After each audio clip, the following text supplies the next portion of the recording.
അല്ല, എന്ത് പ്രശ്നം എന്ന് നിങ്ങൾ പറയരുത്. ഇവിടെ നമ്മൾ കാണേണ്ടത് ഇന്നലെ മുതൽ സോഷ്യൽ മീഡിയയിലും അതുപോലെ ചാനലിലും ഒക്കെ വന്ന ഒരു വാർത്തയുണ്ട്. ഒരു യുവതി KSRTC ബസ്സിൽ ഉണ്ടായ ഒരു സംഭവവുമായി ബന്ധപ്പെട്ട്. ഞാനിപ്പോൾ അതിൻ്റെ ശരിയും ശരികേടുമൊന്നുമല്ല പറയുന്നത്. പക്ഷേ ആ യുവതി, ആ സ്ത്രീ എൻ്റെ ഭാര്യയാണ്, DYFI നേതാവ് വസീഫിൻ്റെ ഭാര്യയാണ് എന്ന് പറഞ്ഞ് വലിയ പ്രചരണം വരിക. അത് ആദ്യം വന്നത് നിങ്ങളുടെയൊക്കെ ചാനലിൻ്റെ, അതൊന്ന് ന്യൂസ് മലയാളം ചാനലിൻ്റെ, പിന്നെ ഏഷ്യാനെറ്റിൻ്റെ ഒക്കെയുള്ള എംബ്ലം വെച്ച് അവരുടെ വാർത്തയാണ് എന്ന് തോന്നിപ്പിക്കുന്ന തരത്തിൽ പോസ്റ്റർ ക്രിയേറ്റ് ചെയ്ത് പ്രചരിപ്പിക്കായിരുന്നു. തുടക്കത്തിൽ കഴിഞ്ഞ ദിവസമൊക്കെ വന്നു, ഞങ്ങളുടെ കുടുംബങ്ങളിൽ നിന്നൊക്കെ സ്വാഭാവികമായിട്ടും ഇത് അയച്ചു തരുമല്ലോ, ഇത് കാണുന്നവരൊക്കെ അയച്ചു തരും. ഒരു കൊണ്ടോട്ടി സഖാക്കൾ എന്ന് പേര് കേട്ടാൽ കൊണ്ടോട്ടിയിലെ ഏതോ CPMകാരുടെ ഇടതുപക്ഷക്കാരുടെ പേജാണ് എന്ന് തോന്നും. കൊണ്ടോട്ടി സഖാക്കൾ അതിൽ വന്നു. പിന്നീട് കുറേയേറെ ആളുകൾ ഇത് ഏറ്റുപിടിക്കുക. അതിലേറ്റവും പ്രയാസം തോന്നിയത് കോൺഗ്രസിൻ്റെ പത്തനംതിട്ടയിലെ സെക്രട്ടറിയോ മറ്റോ ആണ്. അവരൊരു പോസ്റ്റ് ഇടുക. കോൺഗ്രസിൻ്റെ പത്തനംതിട്ടയിലെ DCC സെക്രട്ടറി അവർ ഈ പോസ്റ്റർ എടുത്ത് പ്രചരിപ്പിക്കുന്ന തരത്തിൽ പോസ്റ്റ് ഇട്ടു. എന്നിട്ട് വ്യാപകമായിടുന്നു. BJP കേരളം പേജ്, അങ്ങനെ കോൺഗ്രസ്, മുസ്ലിം ലീഗ്, BJP ഹാൻഡിലുകളിൽ നിന്ന് ഒരു വലതുപക്ഷ കൂട്ടായ്മയുടെ ഭാഗത്തുനിന്ന് വലിയ രീതിയിലുള്ള പ്രചരണങ്ങൾ വരിക. ഇത് ആദ്യത്തെ ഒരു പ്രചരണമാണ് എന്നുള്ള അഭിപ്രായം എനിക്കില്ല കേട്ടോ. എനിക്കെതിരെ ഇപ്പോൾ നിങ്ങൾ പറഞ്ഞതുപോലെ എനിക്കെതിരെ വ്യക്തിപരമായി ഇതുപോലെയുള്ള പല പോസ്റ്റുകളും ആക്ഷേപങ്ങളും നമ്മുടെയൊക്കെ പേജിനടിയിലൊക്കെ തെറിവിളിയൊക്കെ വരാറുണ്ട്. ഞങ്ങളുടെ നേതാക്കന്മാർക്കെതിരെ നേരത്തെ EP ജയരാജൻ സഖാവിൻ്റെ ഒരു മോഫ് ചെയ്ത ചിത്രം പ്രചരിപ്പിച്ചത് ഓർമ്മയുണ്ട്. അത് കേരളത്തിലെ കോൺഗ്രസിൻ്റെ ഉയർന്ന നേതൃത്വം തന്നെ പ്രചരിപ്പിച്ചിരുന്നു. പിന്നീട് അത് അവർ ഡിലീറ്റ് ചെയ്തു. ഇതൊരു തവണ പോസ്റ്റ് ചെയ്ത് ഡിലീറ്റ് ചെയ്താലും ആ പോസ്റ്റ് ചെയ്ത സാധനം അപ്പോൾ തന്നെ എടുത്ത് ബാക്കിയുള്ളവർക്ക് പ്രചരിപ്പിക്കാമല്ലോ. ഇവരിത് ഡിലീറ്റ് ചെയ്തോ ഇല്ലേ എന്ന് ആരും നോക്കില്ല. ഞാനിപ്പോൾ ഒരു പോസ്റ്റ് ഇട്ടു, ഞാനത് ഡിലീറ്റ് ചെയ്താലും ഞാൻ പോസ്റ്റ് ഇട്ട സമയത്ത് അത് കണ്ട ആളുകൾക്ക് അത് എടുക്കാനും അത് പ്രചരിപ്പിക്കാനുമുള്ള ഒരു സൗകര്യമുണ്ട്. പിന്നീട് ഞാൻ പോയി എൻ്റെ പോസ്റ്റ് കണ്ട് പ്രചരിപ്പിച്ച ആളുകൾ പിന്നീട് അത് പോയി നോക്കുന്നത് വളരെ അപൂർവ ആളുകളായിരിക്കും. ഇപ്പോൾ ഈ DCC സെക്രട്ടറിയൊക്കെ ഇങ്ങനെ പ്രചരിപ്പിച്ചു കഴിഞ്ഞാൽ അത് വിശ്വസിക്കുന്ന അവരുടെ പ്രവർത്തകരുണ്ടാവുമല്ലോ. നേരത്തെ EP ജയരാജൻ സഖാവിനെതിരെ, ഞങ്ങളുടെ നേതാക്കന്മാർ റിയാസ് സഖാവിനെതിരെ, റഹീം സഖാവിൻ്റെ ഭാര്യയ്ക്കെതിരെ, ഞങ്ങളുടെ അന്തരിച്ചു പോയ SFIയുടെ മുൻ ഞങ്ങളുടെ പ്രിയപ്പെട്ട നേതാവ് സഖാവ് P ബിജുവിൻ്റെ ഭാര്യയ്ക്കെതിരെ എന്തൊക്കെ പ്രചരണം നടത്തി ഈ കഴിഞ്ഞ 5 വർഷക്കാലയളവിൽ നിങ്ങൾ കണ്ടു. നമ്മൾ കരുതി ഇനിയിപ്പോൾ ഇവർ അധികാരത്തിലെത്തി, കുറേ ഫേക്ക് പേജുകൾ കൊണ്ട് അധികാരത്തിലെത്തി, ഫേക്ക് പേജുകൾ കൊണ്ട് മുഖ്യമന്ത്രിയൊക്കെ തിരഞ്ഞെടുത്തു. അപ്പോൾ ഞാൻ പറഞ്ഞതല്ല, അവരൊക്കെ പറയുന്നല്ലോ, നിങ്ങൾ കേട്ടല്ലോ, KC വേണുഗോപാലിനെതിരെയും രമേശ് ചെന്നിത്തലക്കെതിരെയൊക്കെ വലിയ പ്രചരണം നമ്മളിവിടെ കണ്ടു.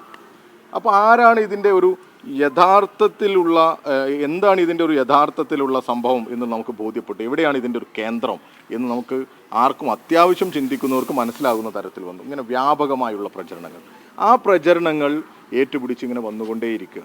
എനിക്ക് ഇവരോടൊക്കെ പറയാനുള്ളത് ഇത് അവസാനിപ്പിക്കണം. ഇപ്പോൾ അതിൽ തന്നെ നിങ്ങൾക്ക് വേണമെങ്കിൽ പറയാം, ചില പേജുകളിൽ നിന്ന് ഇപ്പോൾ മറ്റു ചില പേരുകൾ വരുന്നുണ്ടല്ലോ.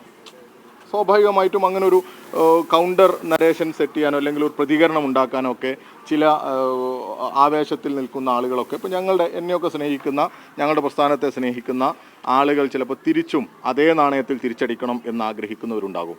അങ്ങനെ 1-2 എണ്ണം എൻ്റെ ശ്രദ്ധയിൽപ്പെട്ടപ്പോൾ ഞാനത് തിരുത്തണം എന്ന് പറഞ്ഞിട്ടുണ്ട്. ഞങ്ങളുടെ ഒരു രീതിയല്ല, നമ്മുടെ സംഘടനാ രീതി അങ്ങനെ ഈ ഒരു വ്യാജ പ്രചരണം നടത്തുന്നതല്ല എന്ന് പറയാൻ ഞങ്ങളൊക്കെ സമയം കണ്ടെത്താറുണ്ട്. നിങ്ങൾക്ക് ഇനിയിപ്പോൾ അതിലെന്തോ സംശയമുണ്ടെങ്കിൽ ഞങ്ങളുടെ ഗ്രൂപ്പിലൊക്കെ ഞാൻ കൊടുത്ത നിർദ്ദേശം തന്നെ വേണമെങ്കിൽ കാണിച്ചു തരാം. പലപ്പോഴും പല മാധ്യമ സുഹൃത്തുക്കളോടൊക്കെ ഞങ്ങളത് വ്യക്തിപരമായി ബന്ധമുള്ളവരോട് ഞങ്ങളത് പറയാറുണ്ട്.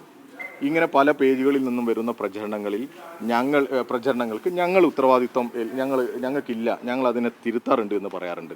പക്ഷേ ഇവിടെ അങ്ങനെയല്ല. ഉത്തരവാദിത്തപ്പെട്ട സ്ഥാനത്തിരുന്നിട്ടാണ് ഈ DCC സെക്രട്ടറിയൊക്കെ ഇങ്ങനെയുള്ള പോസ്റ്റുകൾ പ്രചരിപ്പിക്കുന്നത്.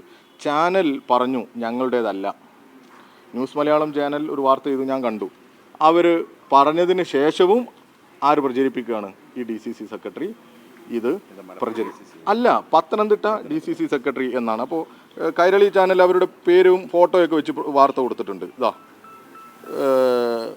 വാർത്തയുണ്ട്. അവരുടെ പേര് മുംതാസ് മറ്റോ പേരുള്ള DCC സെക്രട്ടറി. ഇങ്ങനെ സ്ത്രീയുടെ പേര് പോസ്റ്റ് ഇട്ട പേരാ? അല്ല, പോസ്റ്റ് ഇട്ടത് മുംതാസ് അല്ല. അതെ, ഇങ്ങനെയുള്ള പേജുകൾ വരിക, ഈ പേജുകളിൽ നിന്ന് വാർത്തകൾ വരിക, അത് ഉത്തരവാദിത്തപ്പെട്ട സ്ഥാനങ്ങളിലുള്ളവരാണ്. ഇപ്പം ഞാനതിലേക്ക് നോക്കുമ്പോൾ ബിന്ദു, ജില്ലാ ജനറൽ സെക്രട്ടറിയാണ് ബിന്ദു ബിനു, ഈ പത്തനംതിട്ട. അവരുടെ പേജിലേക്കുള്ള ലിങ്കാണ് ഞാനിപ്പോൾ നോക്കും. ഇപ്പോൾ അത് ഡിലീറ്റ് ചെയ്തിട്ടുണ്ട്. ആ പോസ്റ്റ് ഡിലീറ്റ് ചെയ്താലും ആളുകൾക്ക് എടുത്ത് പ്രചരിപ്പിക്കേണ്ട, അതിൻ്റെ സ്ക്രീൻഷോട്ട് പോകേണ്ടതും ഒക്കെ പോവുകയല്ലേ. അപ്പോൾ ഇത് UDF-നോടും BJP-യോടൊക്കെ പറയാനുള്ളത് അവസാനിപ്പിക്കണം എന്നുള്ളതാണ്. നിയമ നടപടി ആലോചിക്കുന്നുണ്ട്, തീർച്ചയായിട്ടും നിയമ നടപടി ആലോചിക്കുന്നുണ്ട്. പിന്നെ ഈ സൈബർ ക്രൈമുകളുടെയൊക്കെ ഒരു നിയമ നടപടിയുടെയൊക്കെ ഒരു പ്രശ്നം നിങ്ങൾക്കൊക്കെ അറിയാം. ഇപ്പോൾ ഡിലീറ്റ് ചെയ്ത് കഴിഞ്ഞു, പിന്നെ URL എടുത്ത് എന്തായാലും അതിനെ ഏത് അറ്റം വരെ പോകാൻ പറ്റുമോ എന്നുള്ളത് നോക്കുന്നുണ്ട്. ഞങ്ങളതിനെ ഇപ്പം എൻ്റെ ഭാര്യ എന്നുള്ളതിൻ്റെ അപ്പുറത്തേക്ക് പൊതുവേ ഇങ്ങനെയുള്ള വിഷയങ്ങളോടൊക്കെ കുറച്ചുകൂടി ഗൗരവത്തിൽ സമീപിക്കണം എന്ന് തന്നെയാണ് ഇപ്പോൾ ആലോചിക്കുന്നത്. ഇപ്പോൾ ഞങ്ങളൊക്കെ മനസ്സിലാക്കിയത് ഈ വ്യാജ പ്രചരണങ്ങൾക്ക് ഈ സമൂഹത്തിൽ ചില സ്വാധീനങ്ങളൊക്കെ ഉണ്ടാക്കാൻ പറ്റുന്നുണ്ട് എന്നുള്ളതാണ്. ഇങ്ങനെയുള്ള വ്യാജ നുണപ്രചരണങ്ങളെയൊക്കെ ജനം കുറേയൊക്കെ പൂർണ്ണമായും വിശ്വസിച്ചു എന്നല്ല, പലരും വിശ്വസിച്ച് ചോദിക്കും. അപ്പോൾ എനിക്ക് തന്നെ മെസ്സേജ് അയക്കുന്നുണ്ട് പലരും, അങ്ങനെ സംഭവിച്ചോ എന്ന് ചോദിച്ച്. എന്നെ സ്നേഹിക്കുന്ന എൻ്റെ സഖാക്കളും അതുപോലെ തന്നെ ബന്ധുക്കളും. ഇപ്പോൾ എൻ്റെ ഭാര്യ, ഇപ്പോൾ നേരത്തെ നിങ്ങൾ വരുന്നതിന് മുമ്പ് എന്നെ വിളിച്ചിട്ടേ ഉള്ളൂ. അവർക്ക് ഇന്നലെ ഒന്നും വലിയ പ്രശ്നമായിരുന്നില്ല. ഇന്ന് അവർ ഹോസ്പിറ്റലിൽ പോയപ്പോൾ ഹോസ്പിറ്റലിൽ ഒന്ന് രണ്ട് പേഷ്യൻസ് വരെ ചോദിച്ചു, എന്താ സംഭവിച്ചത് KSRTC-യിൽ എന്ന് ചോദിക്കുക. KSRTC-യിൽ എന്താ സംഭവിച്ചത് എന്ന്. അതായത് എന്താ ആ ബ്രാൻഡഡ് നെയിം, ആ ബാഗിൻ്റെ പേര് എനിക്ക് ഇപ്പോൾ അവൾ പറഞ്ഞത് ഫെൻഡിയോ അല്ലേ, ഭയങ്കര വിലപിടിപ്പുള്ള ഒരു ബാഗാണ് പോലും. അതിലൊക്കെ ഒരു രാഷ്ട്രീയ താല്പര്യമുണ്ട്, മനസ്സിലായോ? DYFI സഖാവിൻ്റെ ഭാര്യ ഈ ഒരു ബാഗ്, അതൊക്കെ ഇവർ ഇപ്പോൾ എൻ്റെ ഭാര്യ ഉൾപ്പെടെ പറയാ, ഇത് എന്നോട് പറഞ്ഞു, ഇത് നിങ്ങൾ വിചാരിച്ച ബാഗല്ല, ഇത് എനിക്ക് വാങ്ങിത്തരും, അല്ലെങ്കിൽ ഞാൻ വാങ്ങാൻ തീരുമാനിച്ചെങ്കിൽ നമ്മളങ്ങനെയാണല്ലോ. അത്രയും വലിയ ബ്രാൻഡ്, ഞാനത് പിടിച്ചത് തെറ്റാന്നല്ല കേട്ടോ പറയുന്നത്. പക്ഷേ ഈ പ്രചരണത്തിൻ്റെ ഒരു രീതി ഉണ്ടല്ലോ, ആ ബാഗൊക്കെ കാണിച്ച് അത് എൻ്റെ ഭാര്യയാണെന്ന് സ്ഥാപിക്കണം. അതോടൊപ്പം ഒരു ധിക്കാരം എൻ്റെ ഭാര്യയുടെ ഭാഗത്ത്, അത് DYFI സഖാവിൻ്റെ എൻ്റെ ഭാര്യ ആയതുകൊണ്ടുള്ള ഒരു അഹങ്കാരം, ഒരു ധിക്കാരമൊക്കെയാണ് ഇത് എന്ന് ആ പെൺകുട്ടി ഏത് അടിസ്ഥാനത്തിലാണ് ചെയ്തതെന്നോ അതിൻ്റെ ഒന്നുമല്ല ഞാൻ പറയുന്നത്. പക്ഷേ എന്നെ ഇതിലേക്ക് വലിച്ചേക്കാനും എൻ്റെ ഭാര്യയെ എൻ്റെ കുടുംബത്തെയൊക്കെ ഉപയോഗിക്കാനും ഒക്കെ അവർ ഉപയോഗിക്കുന്നത് മറ്റൊന്നുമല്ല, ഞാൻ ഈ കൊടിയുടെ താഴെ നിൽക്കുന്ന ഈ കൊടിക്ക് വേണ്ടി, അതിൻ്റെ ഉയർച്ചയ്ക്ക് വേണ്ടി ആത്മാർത്ഥമായി ആഗ്രഹിക്കുന്ന പ്രവർത്തനം നടത്തുന്ന ഒരു സഖാവായതുകൊണ്ട് മാത്രമാണ് എന്നെ ഇതിലേക്ക് വലിച്ചേക്കുന്നത്. ഇതിപ്പോൾ ഞാൻ മാത്രമല്ല എന്നെപ്പോലെ തന്നെ മുൻപ്, ഇപ്പോൾ ഞാൻ നേരത്തെ പറഞ്ഞു, സഖാവ് Muhammad Riyas, A Rahim, P Biju ഉൾപ്പെടെയുള്ള കോടിയേരി സഖാവ്, പിണറായി വിജയൻ, EP ജയരാജൻ, അതുമാത്രമല്ല, ഇത് നേതൃത്വം മാത്രമല്ല, ഞങ്ങളുടെ കൂടെയൊക്കെ വർക്ക് ചെയ്യുന്ന സാധാരണ ഞങ്ങൾക്കൊക്കെ വേണ്ടി ഫേസ്ബുക്കിലൊക്കെ, അതായത് ഇടതുപക്ഷത്തിന് വേണ്ടിയൊക്കെ ഫേസ്ബുക്കിലൊക്കെ എഴുതുന്ന പെൺകുട്ടികളെയൊക്കെ എത്ര മോശം പദപ്രയോഗം ഉപയോഗിച്ചിട്ടാണ് ഇവരൊക്കെ ആക്ഷേപിച്ചിരുന്നത്. അതുപോലെ തന്നെ പല പരാതികൾ കൊടുത്ത അനുഭവമൊക്കെ നമ്മുടെ ഭാഗത്തുനിന്നുണ്ട്, ഒക്കെ ഉണ്ട്. ഇപ്പോൾ നിങ്ങൾ ചോദിക്കാൻ താല്പര്യം കാണിക്കുന്നത് എനിക്ക് മനസ്സിലായി. മറ്റൊരു പേരുണ്ട്, ഞാൻ അതാ പറഞ്ഞത്, ആ പേരും വലിച്ചേക്കരുത്. ഇപ്പം അദ്ദേഹം പറയുന്നത് PK ഫിറോസിൻ്റെ എന്തോ ബന്ധുവാണ് ഈ കുട്ടി എന്നുള്ള പേജ് വരുന്നുണ്ട്, ഒരു വാർത്ത വരുന്നുണ്ട് എന്നുള്ളത്. അത് നമുക്കൊക്കെ പരിചയമുള്ള ഒന്ന് രണ്ട് ആളുകൾ പറഞ്ഞപ്പോൾ ഞാൻ അവരോട് പറഞ്ഞു, അങ്ങനെയൊന്നും ബന്ധമില്ല എന്നാണ് ഞാൻ മനസ്സിലാക്കുന്നത്. കാരണം എന്നെ നേരത്തെ ഒരു അരമണിക്കൂർ മുമ്പ് ഒരാൾ വിളിച്ചിരുന്നു, കോഴിക്കോട്ടുള്ള ഒരു ആൾ വിളിച്ചിരുന്നു. ആരാന്ന് എനിക്ക് അറിഞ്ഞൂടാ. അദ്ദേഹം പറഞ്ഞു, ഈ പെൺകുട്ടി നിങ്ങൾ കരുതുന്ന വേറെ ബന്ധമൊന്നുമുള്ള കുട്ടിയല്ല, ഈ നിങ്ങളെ പേരിലും വ്യാജം വരുന്നു, ഇപ്പോൾ മറ്റു പല പേരുകൾ, അതായത് കൗണ്ടറായിട്ട് വരുന്നുണ്ട്. ഇപ്പം ഞാൻ പറഞ്ഞു, അയ്യോ അങ്ങനെ ഞങ്ങൾ അറിഞ്ഞിട്ട് വരുന്നതല്ല, അത് വരുന്നത് ശരിയല്ല എന്നുള്ള അഭിപ്രായം. അല്ല, അതിൽ സംഘപരിവാർ അജണ്ട എന്നൊന്നും പറഞ്ഞൂടാ. ഇതിൽ തുടങ്ങിയത് ഞങ്ങളൊക്കെ കണ്ടത് കൊണ്ടോട്ടി സഖാക്കൾ എന്നുള്ള പേജ്, അത് കഴിഞ്ഞ കുറച്ച് കാലമായിട്ട് ആ പേജ് ഞങ്ങൾക്കറിയാം. മുസ്ലിം ലീഗിൻ്റെ ഉത്തരവാദിത്തപ്പെട്ടവരൊക്കെ മാനേജ് ചെയ്യുന്ന പേജായിട്ടാണ് അത് അറിയപ്പെടുന്നത്. ഇതുപോലെ കുറേ പേജുകളുണ്ട്. ഞാൻ ഈ പേര് പ്രത്യേകം പറയാൻ കാരണം എന്താ, നിങ്ങളിൽ പലരെയും ഈ പേജുകളിൽ നിന്ന് അടിയിൽ വന്നൊക്കെ കമൻറ്റ്, നിങ്ങളിൽ പലരെയും ഞാൻ ഉദ്ദേശിക്കുന്നത് മാധ്യമരംഗത്തൊക്കെ പ്രവർത്തിക്കുന്ന ആളുകൾക്കെതിരെയൊക്കെ കമൻറ്റുകൾ വരാറുണ്ട് പല പേജുകളിൽ നിന്നും. അപ്പോൾ നിങ്ങൾ പറയും CPM-ൻ്റെ സൈബർ ആക്രമണമാണ് എന്ന്. ഇത് CPM-ൻ്റെ സൈബർ ആക്രമണമല്ല, DYFI-യുടെ സൈബർ ആക്രമണമല്ല എന്നുകൂടി ബോധ്യപ്പെടാനാണ് ഞാൻ ഈ പേര് പറഞ്ഞത്. കാരണം ഇങ്ങനെയുള്ള വ്യാജ അക്കൗണ്ടുകളിൽ നിന്ന് വ്യാജമായി പടച്ചുവിടുന്ന കമൻറ്റുകൾ ഈ കേരളത്തിൽ വല്ലാതെ വരുന്നുണ്ട്. അത് നേരത്തെ നമുക്കറിയാമല്ലോ. ഇപ്പോഴത്തെ മുഖ്യമന്ത്രി അതായത് വി.ഡി. സതീശൻ നേരത്തെ ഒരു സങ്കടം പറഞ്ഞിരുന്നു ഒരു വിഭാഗത്തിനെ കുറിച്ച്. ഇപ്പോൾ തിരിച്ച് കെ.സി. വേണുഗോപാലും അദ്ദേഹത്തിൻ്റെ ടീമും പറയുന്നുണ്ട് തിരിച്ചൊരു സങ്കടം. അപ്പോൾ ഈ വ്യാജ പ്രൊഫൈലുകൾ ഇവിടെ കുറച്ചുണ്ട്.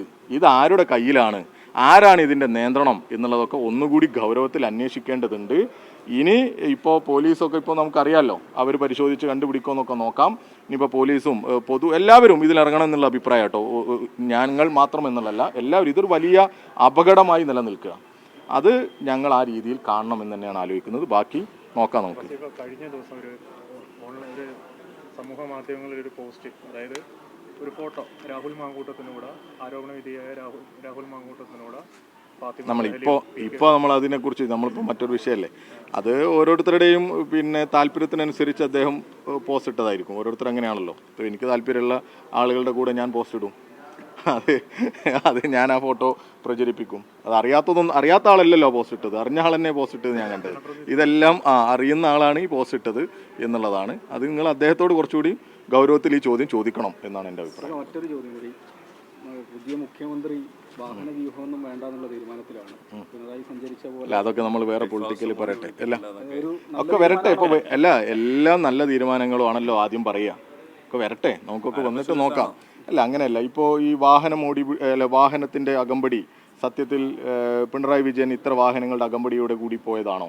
എനിക്ക് ഇത്ര വാഹനം വേണം എന്ന് അദ്ദേഹം പറഞ്ഞതാണോ? ഇല്ലല്ലോ. 40 വാഹനത്തിൻ്റെ അകമ്പടിയോട് കൂടി എന്ന ഒരു വാർത്ത കൊടുത്തത് ഞങ്ങളത് ഒന്ന് പോസ്റ്റ് ചെയ്തിട്ടുണ്ട്. ഒരു ഉത്തരവാദിത്തപ്പെട്ട ചാനൽ പ്രതിനിധി പറയുക 40 വാഹനങ്ങളുടെ അകമ്പടിയോടുകൂടി. ഇതൊക്കെ ഈ നുണപ്രചരണത്തിൻ്റെ ഒരു വലിയ ഈ വാട്സപ്പ് സന്ദേശങ്ങളുടെയും പ്രചരണങ്ങളിലൊക്കെ വീണു പോവുക. ഈ ഉന്നത അതെ, ഇത് പ്രോട്ടോകോളിൻ്റെ അടിസ്ഥാനത്തിലല്ലേ വരുന്നത്. ഇപ്പോൾ Z+ കാറ്റഗറി ഒക്കെ വരുന്ന സമയത്ത് അല്ല, അതാ ഞാൻ പറഞ്ഞത്. പക്ഷെ ആര് പറഞ്ഞിട്ടില്ല? ഈ ചാനൽ മേധാവികൾ പറയുന്നില്ല. ചാനൽ മേധാവികൾ ഇത് ആവേശത്തോടു കൂടി അവതരിപ്പിക്കുന്നത് എന്താ, ഇത് മുന്നേ ഉള്ള മുഖ്യമന്ത്രി മോശമാണ് എന്ന് വരുത്തി തീർക്കാൻ ഈ ഒരു പ്രഖ്യാപനത്തെ ഏറ്റെടുക്കുക. പിണറായി വിജയനും കേരളത്തിൽ അധികാരമേറ്റ സമയത്തും അതിനുശേഷം ഒക്കെ പറഞ്ഞിട്ടുണ്ട് പരമാവധി ഇങ്ങനെയുള്ള അകമ്പടികളും മറ്റൊക്കെ ഒഴിവാക്കി. ഞങ്ങൾക്കൊക്കെ അറിയുന്നതല്ലേ അത്.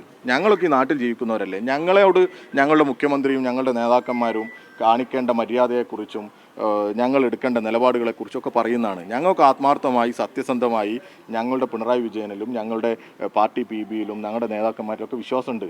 ഈ മാധ്യമങ്ങൾ ഉണ്ടാക്കുന്ന പ്രചരണങ്ങളിൽ മറ്റു പലരെയും ചിലപ്പോൾ വീഴ്ത്താൻ പറ്റും, ഞങ്ങളെ വീഴ്ത്താൻ പറ്റില്ല. ഞങ്ങളൊക്കെ നല്ല ബോധ്യത്തിൽ എന്താണ് ഒരു കമ്മ്യൂണിസ്റ്റ് മുഖ്യമന്ത്രി കേരളത്തിൽ ചെയ്യേണ്ടിയിരുന്നത് എന്ന് ഞങ്ങൾക്ക് നന്നായിട്ട് അറിയാം. അത് ചെയ്തിട്ടുണ്ട് എന്നുള്ള വിശ്വാസമുള്ളവരാണ് ഞങ്ങൾ.